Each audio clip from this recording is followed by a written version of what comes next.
Sifuna, is this the right plan? First, let me tell Khalwale, I don't know why he imagines I live in Karen. I don't live in Karen, Khalwale. I can't afford it yet.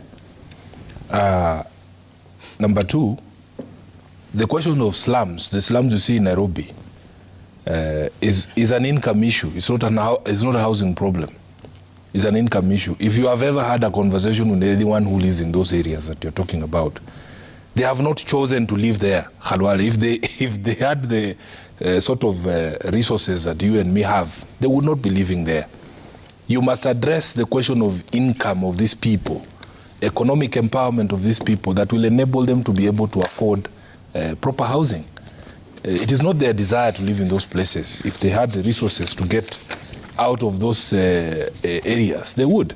And there is no one in Nairobi or in Kenya who would not enjoy a house with running water, flushing toilet, clean environment. All of us would want those things. But your economic situation is what determines how you live. When I first came to Nairobi, I used to live in a servant's quarter in South B Estate because that's what I could afford. Immediately I got my first job. He used to pay me 40,000 shillings. I was able to afford a 2-bedroom house in Roysambu. I moved from the SQ to the 2-bedroom in Roysambu. Then I got another job. They used to pay me 100,000 shillings in 2010. I moved to a 3-bedroom bungalow in Mlolongo. So, Khalwale, what we are saying is empower people financially. Put money in people's pocket first. I am all for sustainable cities. This urban regeneration program that you're talking about, by the way, even today, we have public participation meetings in Nairobi. Personally, I'm going to attend 2, one in Jericho and another one here in Woodley, because we're having a conversation with the residents of Nairobi about regeneration of the old city council estates. There has been a lot of hue and cry. But the city county of Nairobi has advertised that today there will be those public participations. I want the residents of Jericho who have been coming to my office to complain that nobody has consulted them to make sure they attend today's public participation. Now, you can see, Trevor, that we have already been profiled as leaders of Azimio, that it doesn't matter if we are making sense.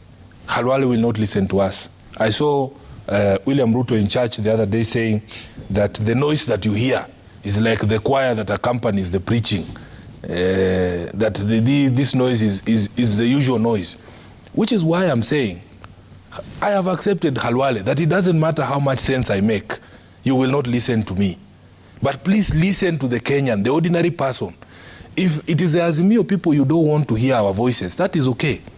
Listen to the voices of the Kenyans. And the Kenyans are telling you that this housing levy is bad for several reasons.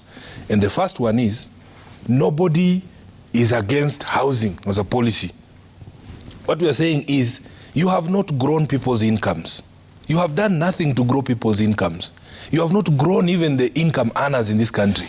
You should be able to tell us that this housing levy, you're going to levy 3% on people who are employed. In the period between the time the Bible was put down and now, we have created X number of new jobs that we can then be able to levy this fund on. Number two, Khalwale, you struggle to explain to Kenyans this fund because you know you are hiding the truth. This fund has nothing to do with, housing. It has nothing to do with building houses, Trevor. It is just going to be a fund like any other, like NSSF and NHIF, which is a source of ready money for people in government. That is what we know. And you struggle to explain to Kenyans that this is not a tax. My basic education tells me there are characteristics of a tax. Is that deduction mandatory? If it is mandatory, it is a tax, Khalwale. If I cannot pull out of it, if I have no choice in the matter, it is a tax. If it is deducted at source, it is a tax. If I have no say in it, we did not have a conversation, because if it's a contribution, Trevor, if I'm going to marry a second wife and I call you people for a haram to contribute, I should be able to ask you, well, you can only give me 10,000, Khalwale, because he's a bit more rich, he gives me 100,000. That's a contribution. But if I say you people must give me this money, and I will deduct it from your pay slips, and each one of you must give me 100,000. That is not a contribution. It's a tax. And you have to look at it also from the perspective of the employer.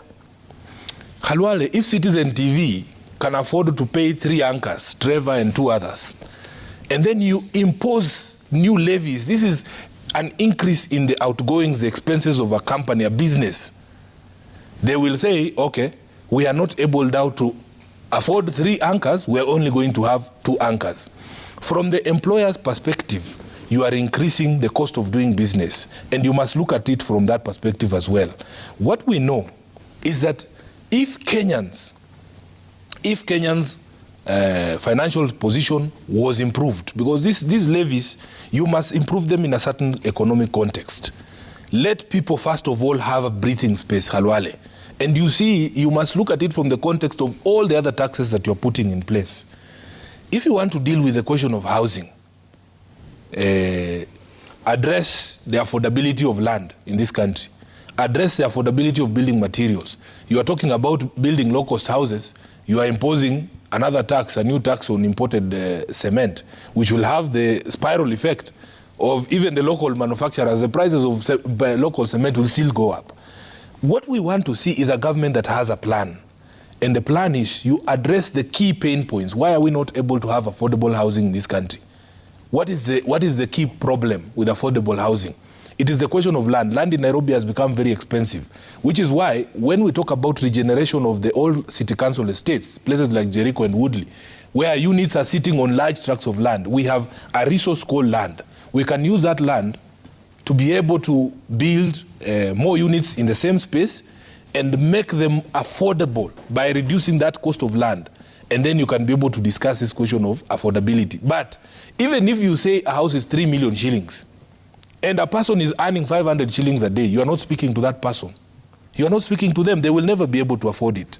Why do you imagine that everybody is going to have children to continue paying for them? There are people who have no intentions. You know, you have an entire league at home. But there are people whose intention is not to have children. And there are those who are not blessed to have children. They want to enjoy their lives now. You cannot postpone our joy to 25 years. I want to have that house now, Khalwale. Where do you want me to be living in these 25 years before you give me this house of 3 million? So what we want you to do is to listen to Kenyans. Ignore Sifuna. That's okay, because you have profiled me. You have said that nothing good can come out of my mouth. But Kenyans are telling you, it is not Azimio who is saying this. Kenyans are telling you that because pay slips have shrunk, that net incomes have shrunk, you have introduced taxes on just about everything, including the cement that is supposed to be a key factor in construction. Okay. Please allow Kenyans to breathe. When our incomes grow because of government policy, when our salaries grow, you can talk to us about further deductions. But as of now, Punda imechoka. You cannot add a single shilling. Right.